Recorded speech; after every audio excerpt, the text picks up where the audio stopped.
propia Biblia, revise los versículos, medite en ellos y vaya recorriendo estas páginas del lado del Señor o caminando con Él. Entonces, Evangelio de Marcos capítulo 1 y vamos a leer el versículo 12. Dice, y luego el Espíritu le impulsó al desierto y estuvo allí en el desierto 40 días y era tentado por Satanás y estaba con las fieras y los ángeles le servían. Recuerden ustedes que el Evangelio de Marcos nos presenta al Señor Jesucristo como ese siervo perfecto, incansable, con una dinámica absoluta y una disposición total de estar haciendo todas sus acciones para la gloria de Dios. He aquí mi siervo, dice Isaías 42, yo le sostendré, mi amado en quien mi alma tiene contentamiento, derramaré sobre él mi espíritu. Y bueno, y continúa ese hermoso pasaje cuando Dios está presentando a su siervo, presentando al Señor Jesús. Derramaré mi espíritu sobre él. Y vean ustedes que en el versículo 10 dice que el espíritu vino sobre nuestro Señor Jesucristo. Y entonces vamos a ver todas las acciones del Señor Jesús, del siervo perfecto, llevadas a cabo en y por el Espíritu de Dios. Por eso leímos el versículo 12 que dice que el Espíritu le impulsó, lo llevó al desierto. Las motivaciones del corazón del Señor de retirarse al desierto fueron provocadas por el Espíritu de Dios en él. Los pensamientos del Señor, el corazón del Señor estaban totalmente ligados al Espíritu Santo. Nada iba a hacer que no fuera lo que el Espíritu le dirigiera. Entonces vemos esa completa comunión que hay entre el Señor Jesucristo y su Padre, pero también con el Espíritu de Dios. Y una vez lo lleva al desierto, el Señor va a estar retirado allá, por llamarle en términos nuestros, un retiro espiritual de 40 días. 40 días en los cuales Él se va a estar preparando, porque este siervo se está, valga la redundancia, se está preparando para iniciar el ministerio público. En los versículos 9 al 11 vemos el bautismo, la manifestación pública del Señor. Pero ahora Él se retira a orar, a depender de su Dios, a prepararse. ¿Para qué?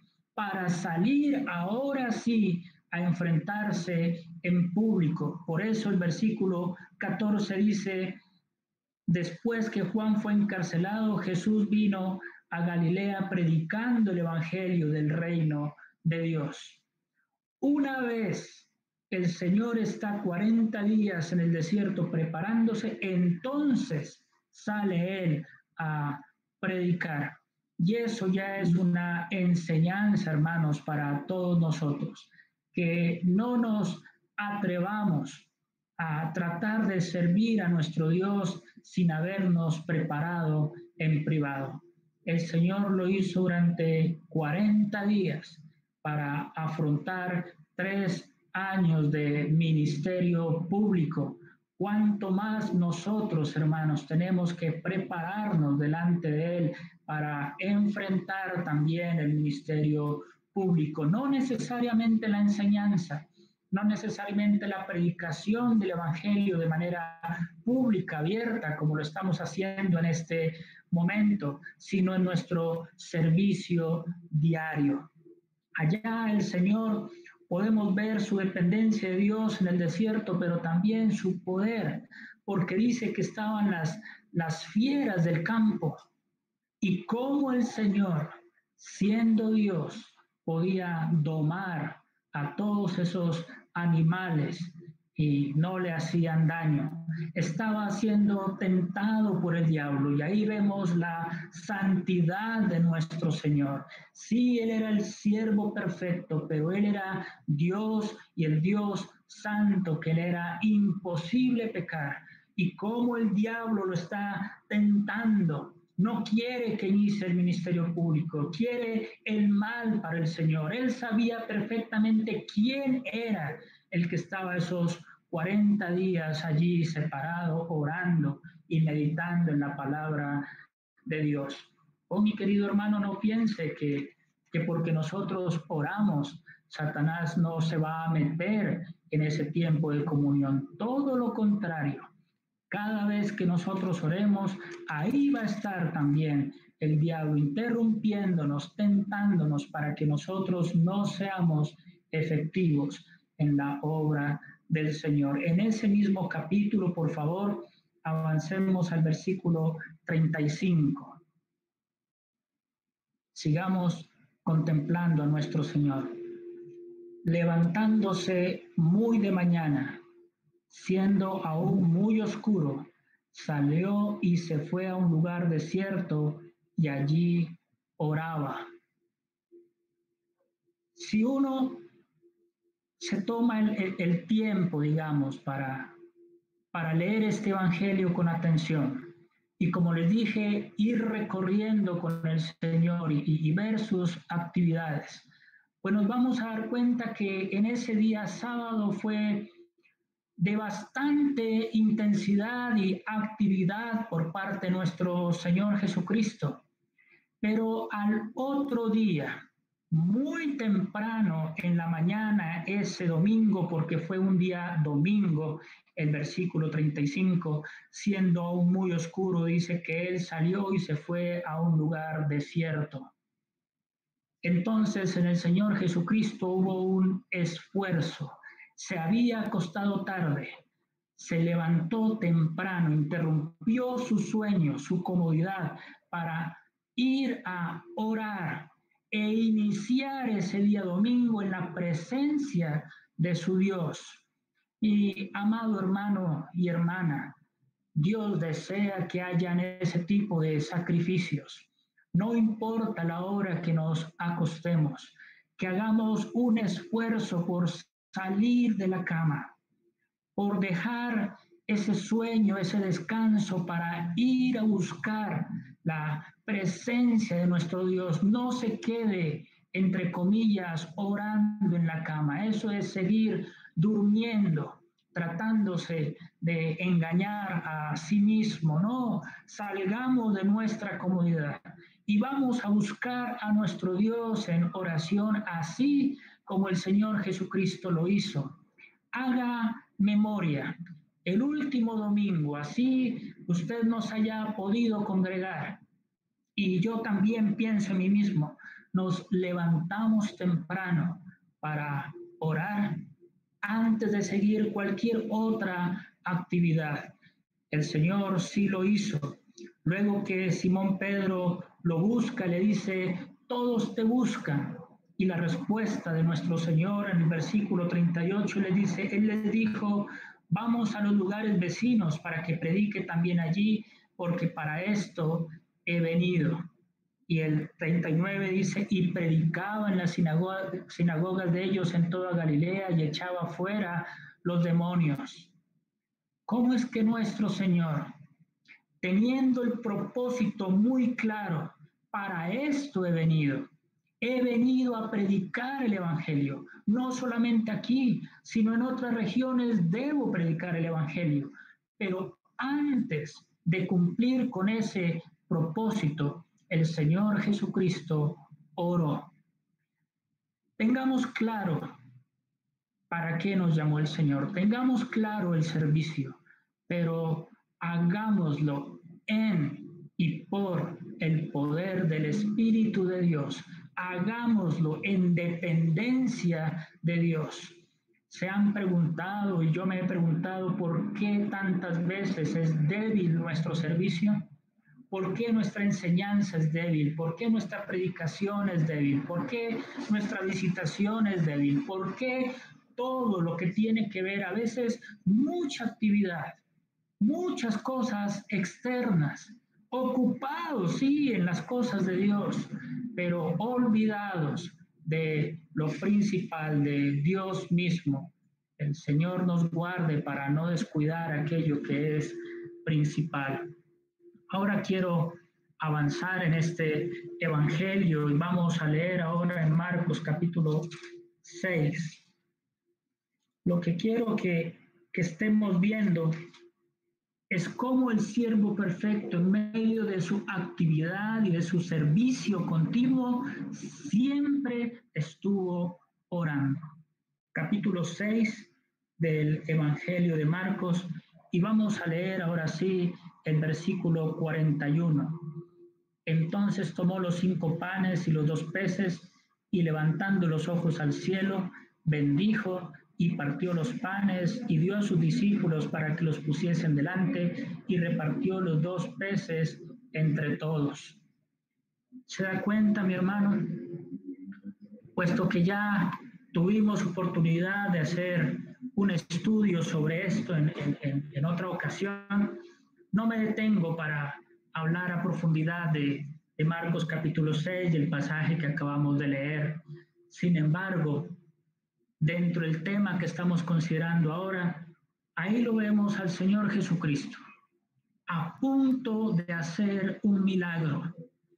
Y aunque Él mismo es Dios, y aunque iba a hacer ese milagro de alimentar a 10,000 o más personas, familias hambrientas en ese momento, lo que hace el Señor es levantar sus ojos al cielo, poner la causa delante de su Padre, dar gracias, bendecir ese pan y ahora sí comenzar a repartirlo a la multitud.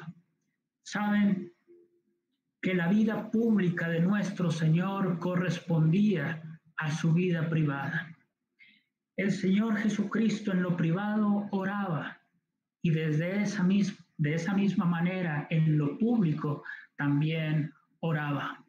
No había disimilitud o disparidad entre lo que Él hacía en privado y lo que Él hacía en público, porque el servicio del Señor era tan efectivo, porque aquello que Él practicaba en privado lo hacía también en público.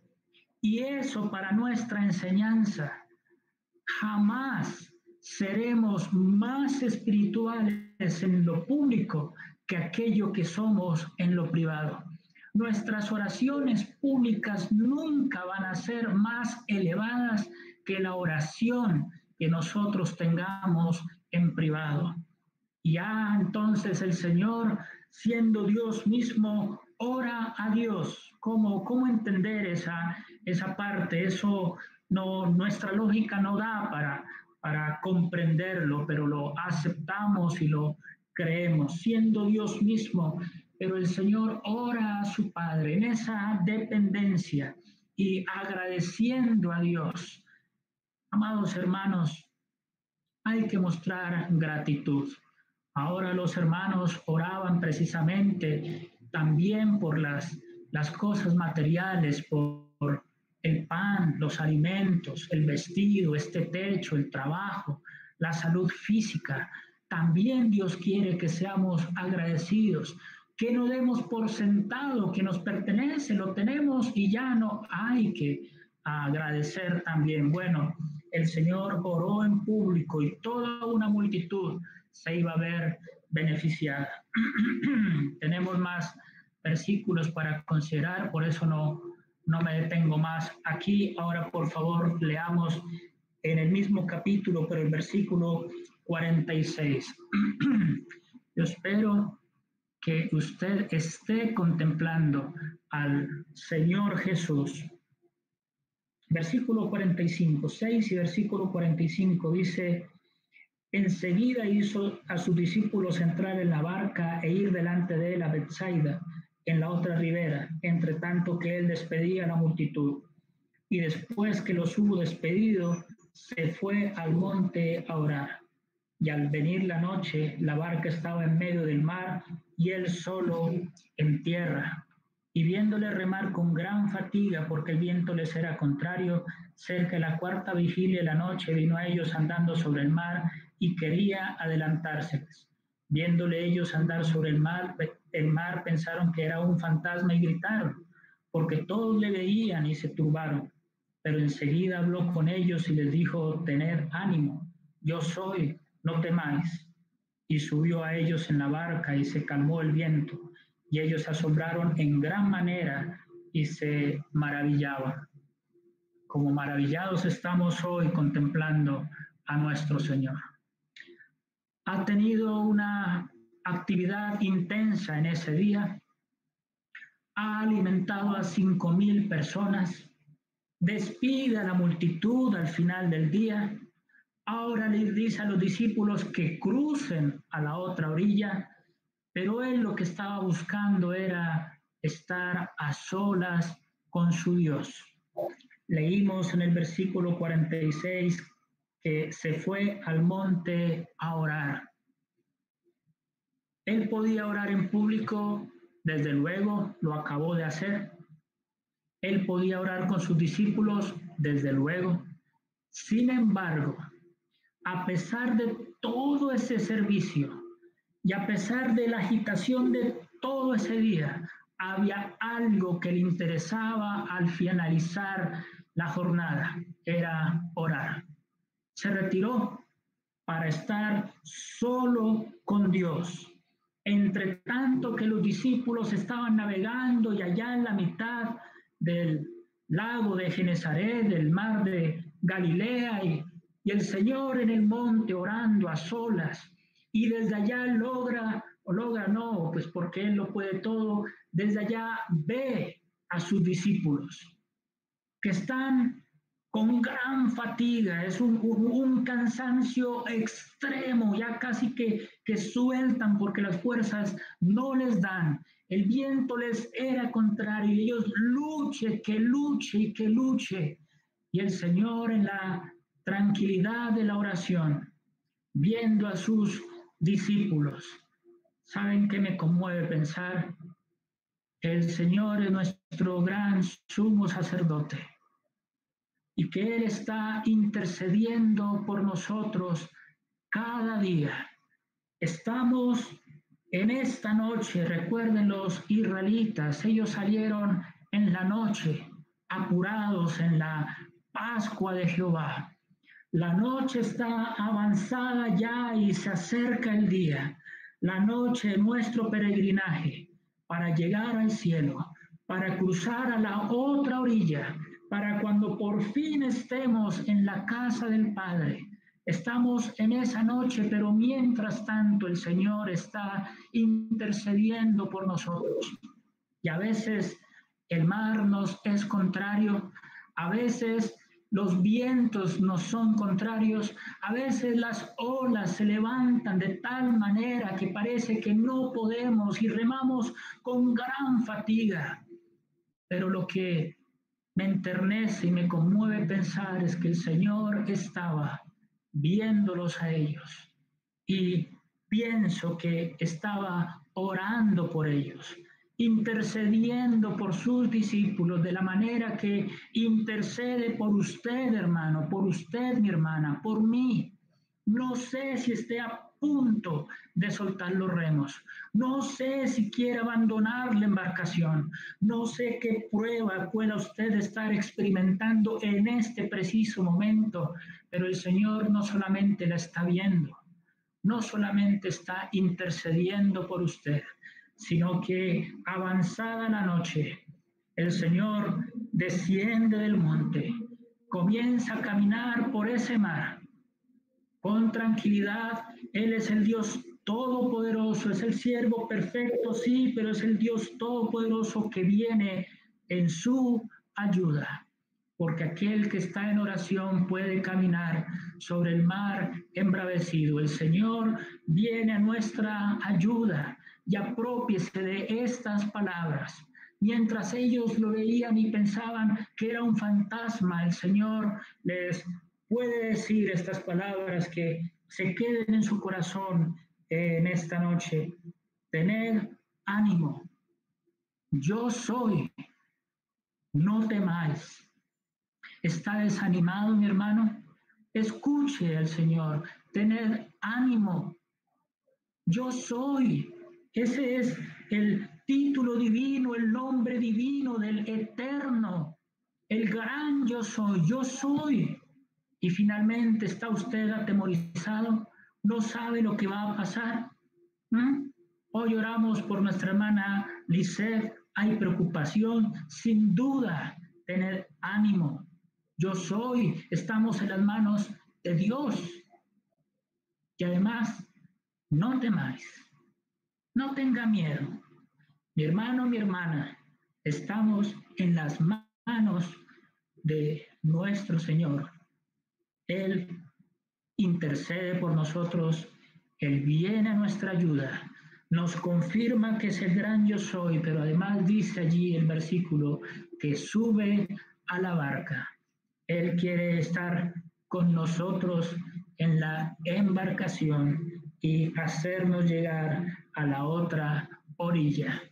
Así, mientras Él esté en nuestra barca, vamos a llegar sí o sí a la otra orilla. Pero no solamente esto. Ahora, por favor, avancemos al capítulo 7. Leamos en el versículo 32. Ve entonces al Señor Jesucristo, está caminando con Él, está viendo sus pasos, sus palabras, sus hechos y deteniéndose en particular cómo Él oraba, cuándo oraba, dónde oraba, en todo el tiempo su servicio Él está orando. 7, versículo 32. Y le trajeron al Señor un sordo y tartamudo, y le rogaron que le pusiera la mano encima. Y tomándole aparte de la gente, metió los dedos en las orejas de él, y escupiendo tocó su lengua. Y levantando los ojos al cielo, gimió y le dijo, Efata, es decir, sea abierto. Al momento fueron abiertos sus oídos, y se desató la ligadura de su lengua, y hablaba bien. A mí me llama la atención este pasaje porque es un hombre sordo y un hombre tartamudo. Ni oía ni podía hablar bien, hablaba con dificultad. No podía escuchar a Dios, pero tampoco le podía hablar a Dios. Ahora, cuando le traen a esta persona al Señor Jesús, Él no hace el milagro delante de todos. Él dice que lo retira y tomándole aparte de la gente. ¿Cómo es de especial el Señor? ¿Cómo Él no quiere hacer un espectáculo de este milagro? ¿Cómo Él quiere tener un contacto personal con este sordo y tartamudo? ¿Cómo es que quiere que este sordo que sí puede verlo se dé cuenta de quién es el Señor y pueda conocerle? No sabemos a qué se debía su enfermedad. Tal vez era un problema congénito, tal vez nació con ese problema en el oído, tal vez en el trayecto de su vida tuvo algún accidente, no lo sabemos, pero para cuando conoció al Señor estaba sordo. El Señor coloca sus dedos en sus orejas, escupe y toca su lengua, y ahora levanta sus ojos al cielo. Esta es la segunda vez que aparece esa expresión. Levantó sus ojos al cielo para dar gracias por el pan, pero ahora levanta sus ojos al cielo para interceder y orar por esta persona tan necesitada. Y gimió en su espíritu. La palabra gemir es que hubo un dolor profundo. allá en lo más interno del corazón del Señor, al ver la situación de este hombre, lo que el pecado había logrado hacer, las consecuencias del pecado de Adán. Y ora de una manera muy sentida y muy profunda y dice Efata, uno de los 8 términos arameos que aparecen en el Evangelio de Marcos. Ahora solamente lo doy a manera de dato. Marcos está escribiendo a un pueblo romano. Los romanos no entienden los términos arameos. Por eso es que cuando Marcos menciona los términos arameos, dice que quiere decir sea abierto en este caso, porque le está explicando a la audiencia romana el arameo. Eso para que lo tengan en cuenta cuando lean este evangelio. Pero entonces el Señor ora por esta persona. ¿Y cómo es entonces, hermanos? Que yo creo que cuando él fue sano de su enfermedad, lo primero que él escuchó fue la voz del Señor. Y la primera palabra que él dijo teniendo al Señor de frente fue gracias. Gratitud al Señor por lo que él acababa de hacer. Pero tengo que continuar porque hay más oraciones del Señor en este evangelio. Avancemos ahora al capítulo 14. Y ahora, entonces, si nos alcanza el tiempo, quisiera ver las oraciones de nuestro Señor durante la última noche de su vida y durante el último día de su vida, antes o hasta que Él se entrega en la cruz del Calvario.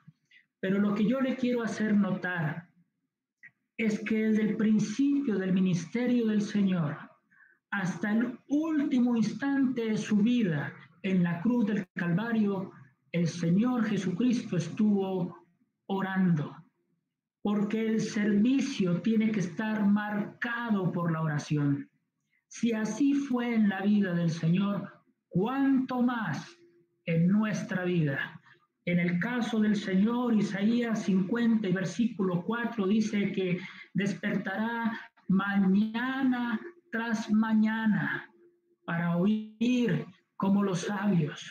No hubo una sola mañana en la vida del Señor que Él no escuchara la voz del Señor. Este pobre sordo y tartamudo, ¿cuántas mañanas, cuántos días sin escuchar la voz del Señor? Mi querido hermano, que en usted, mi querida hermana, que en usted, que en mí, no pase una mañana sin escuchar la voz del Señor y sin hablar con Él. Capítulo 14. Leamos el versículo 17. Y cuando llegó la noche, vino Él con los 12, y cuando se sentaron a la mesa mientras comían, dijo Jesús: de cierto os digo que uno de vosotros que come conmigo me va a entregar. Versículo 22.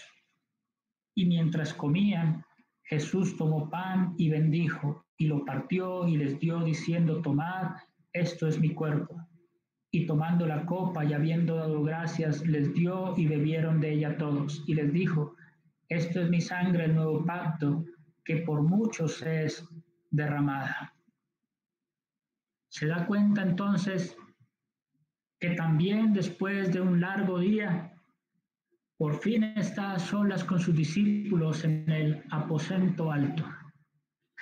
Y con gran tristeza expresa que uno de ellos, uno de sus discípulos, le va a entregar. Ahora, si usted se detiene a contemplar esa escena en el aposento alto, la mesa no es como la que nosotros conocemos. No es una mesa cuadrada, no es una mesa rectangular ni en círculo. No tengo aquí el esquema, pero espero hacerme entender. La mesa en la cual ellos cenaban o comían era una disposición en U, así, así y así. De tal manera entonces que el Señor Jesucristo podía ver a todos sus discípulos. De un lado de la mesa se sentaba el principal y al lado de él el segundo puesto le correspondía a la persona principal y al lado de él estaban las personas de más confianza.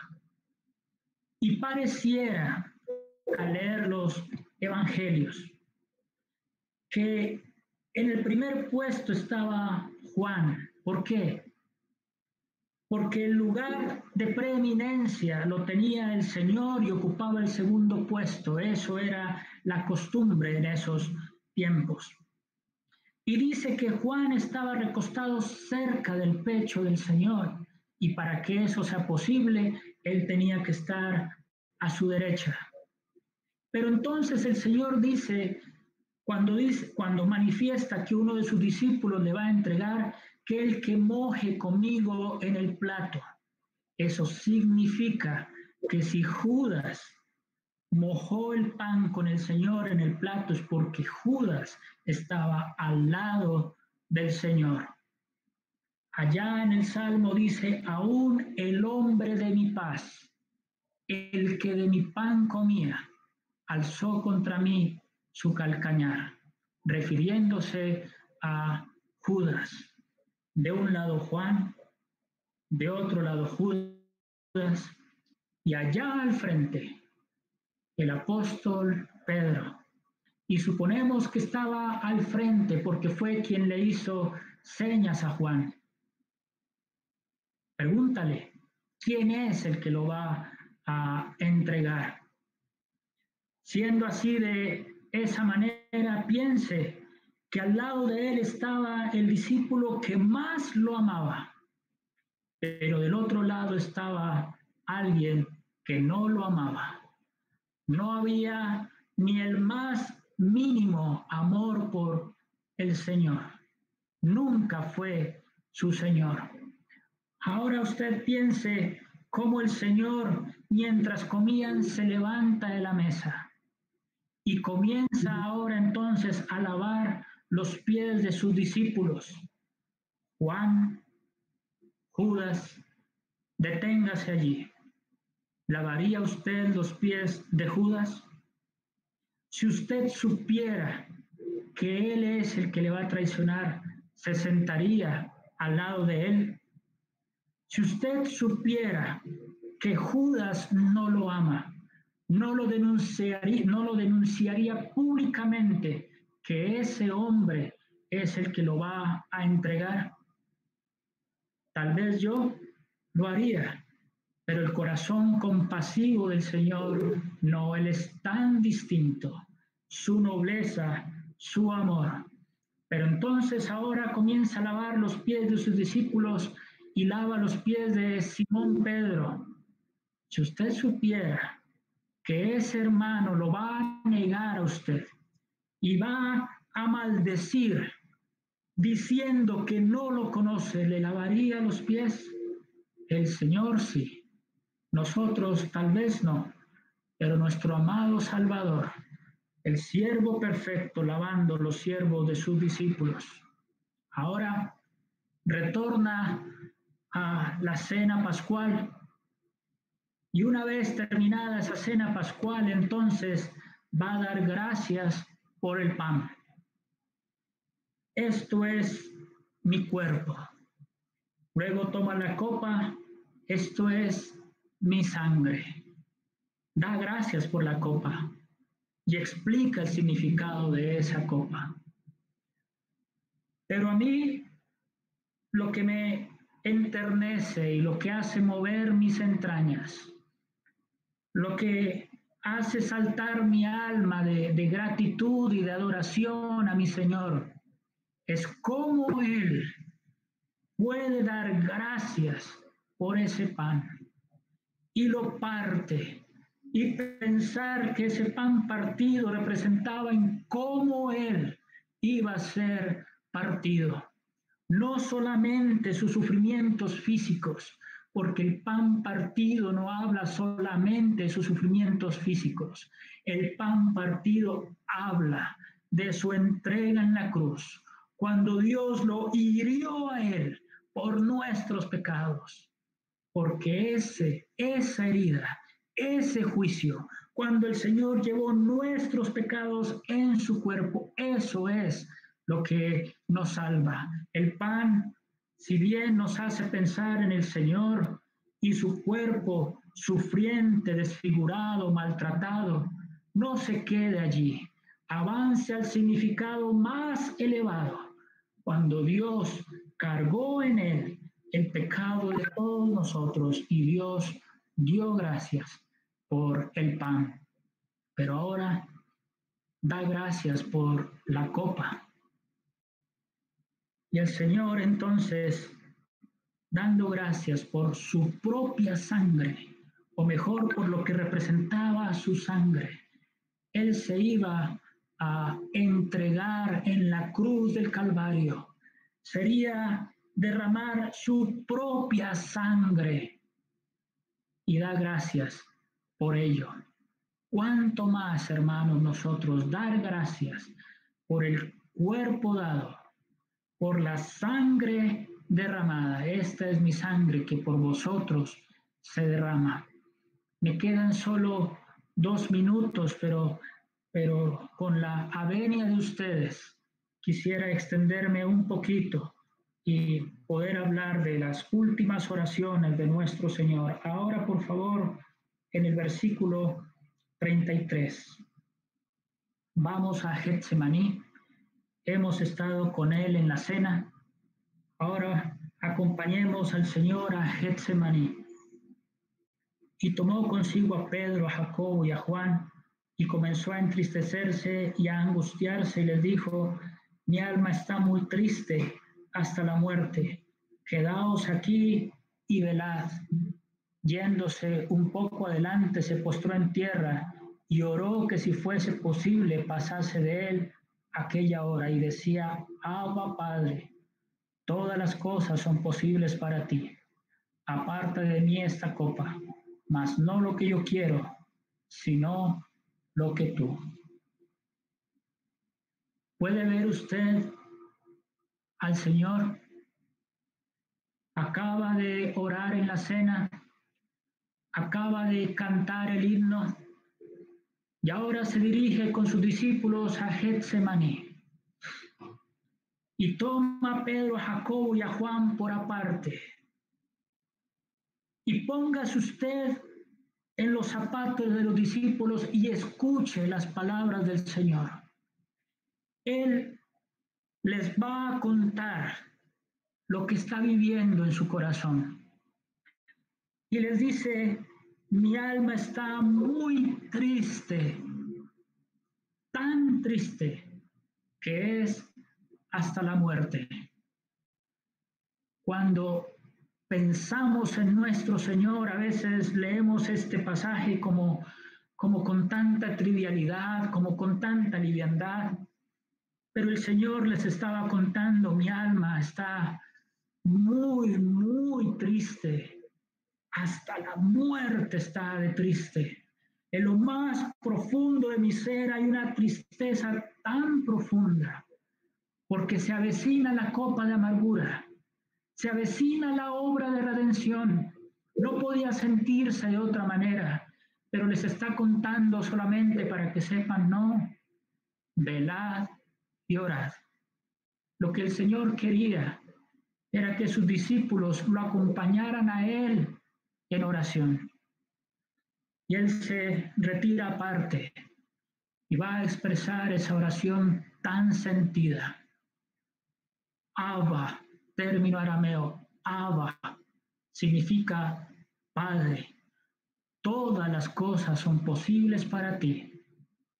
Si es posible que yo no beba esta copa, el Señor no le está diciendo a su Padre que no quiere tomar esa copa, no. No es que esté rehuyendo a la obra de la redención. Lo que él le está diciendo a su padre es, tú que lo puedes todo, si hay una manera distinta para lograr la redención del hombre, muéstrala. Pero él dice, no se haga lo que yo quiero, sino lo que tú. Y ahí está el Señor en Getsemaní. Aquí no lo dice, pero sí los otros evangelios, postrado, rostro a tierra, totalmente humillado, inclinado delante de su Dios, aceptando la voluntad de su Padre. Y dice que sudaba como grandes gotas de sangre.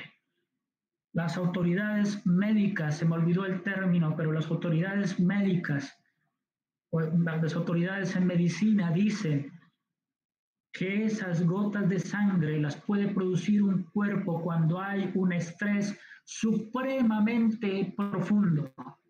Y las mismas autoridades dicen que solamente 4 o 5 personas en la historia de la medicina han experimentado esa situación.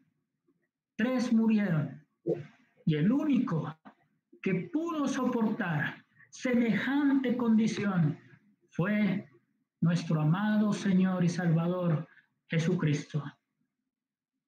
Tanto era así que Dios tuvo que enviar un ángel para fortalecerle. Mi amado hermano, vayamos a Getsemaní, contemplemos al Señor y adoremos a ese bendito siervo de Dios, cumpliendo con la voluntad de su Padre. Pero vamos más adelante ahora y leamos en el versículo 24, capítulo 15, versículo 24. Cuando lo hubieron crucificado, repartieron entre sí sus vestidos, echando suerte sobre ellos para ver qué se llevaría cada uno. Era la hora tercera cuando le crucificaron.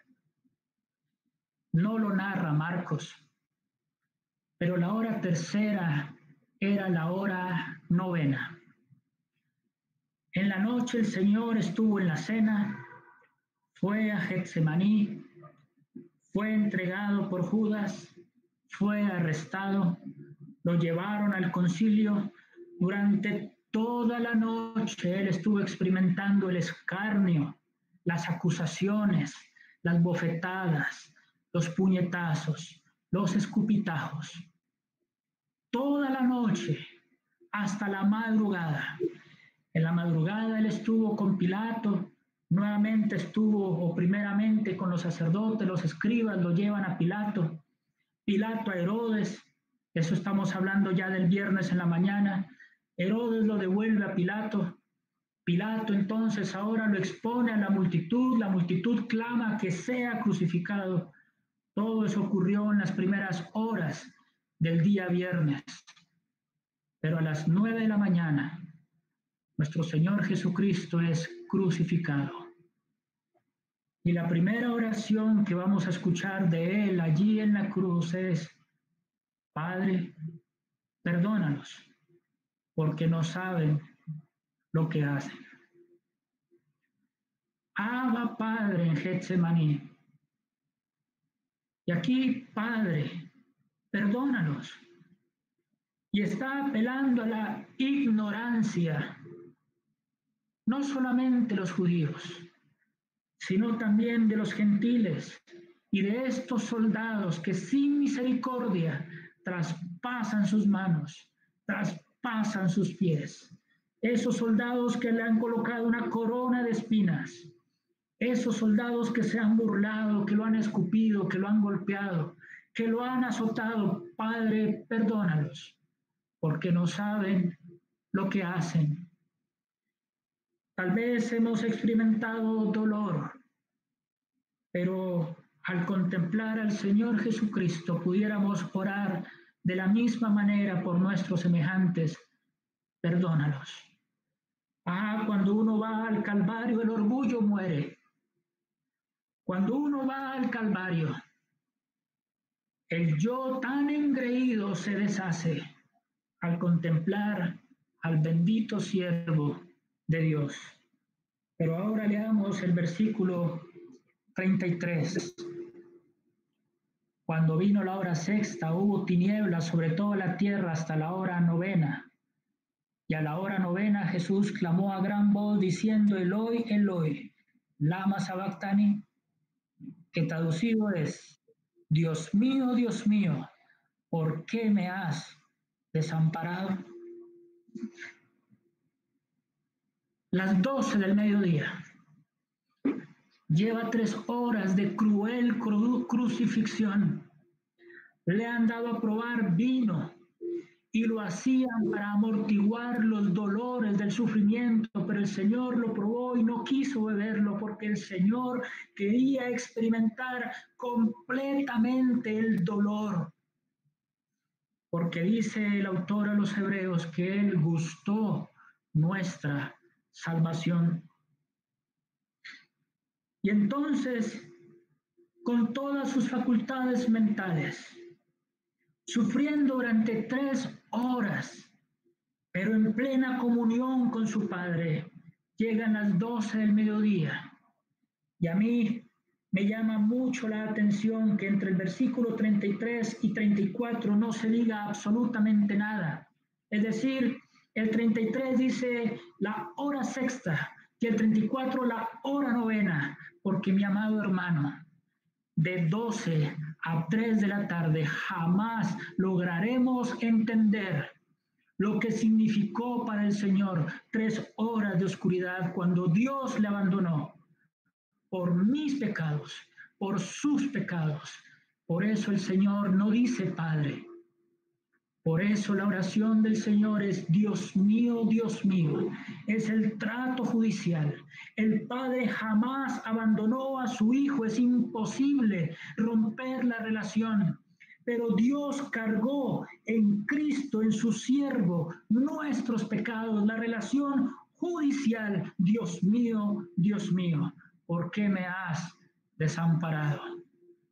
Eso fue a las 3 de la tarde. Cuando el Señor, durante esas 3 horas, el Señor llevó nuestros pecados y al finalizar las 3 horas, Él exclamó. Ahora sí, versículo 40, o mejor, versículo 37. Mas Jesús, dando una gran voz, expiró. Versículo 39, y el centurión que estaba frente a él, viendo que después de clamar había expirado así, dijo: verdaderamente este hombre era Hijo de Dios. Después de haber clamado así, a las 3 de la tarde, el Señor entonces exclama con voz profunda y fuerte: consumado es. Pero además de eso, su última oración, ya la comunión se ha restablecido. Y ahora Él dice: Padre, en tus manos encomiendo mi espíritu. Sí, Él había consumado la obra de la redención. La comunión se ha restablecido. Y ahora, Padre, en tus manos encomiendo mi espíritu. A Él no lo sorprendió la muerte. En pleno control, siendo Él la vida misma, se introdujo en la muerte, entregó su vida, puso su vida, expiró. Cuán glorioso es nuestro Señor, el siervo perfecto, en plena comunión con su Padre. Con razón, este hombre, este centurión, terminó diciendo: verdaderamente este hombre era Hijo de Dios. Era tan obvio que no podía manifestar no podía afirmar algo diferente. Ver entonces, desde el principio de su ministerio hasta el último instante de su servicio, el Señor oró. Que Dios nos ayude, hermanos, para imitarlo a Él y adorarle mucho más a Él.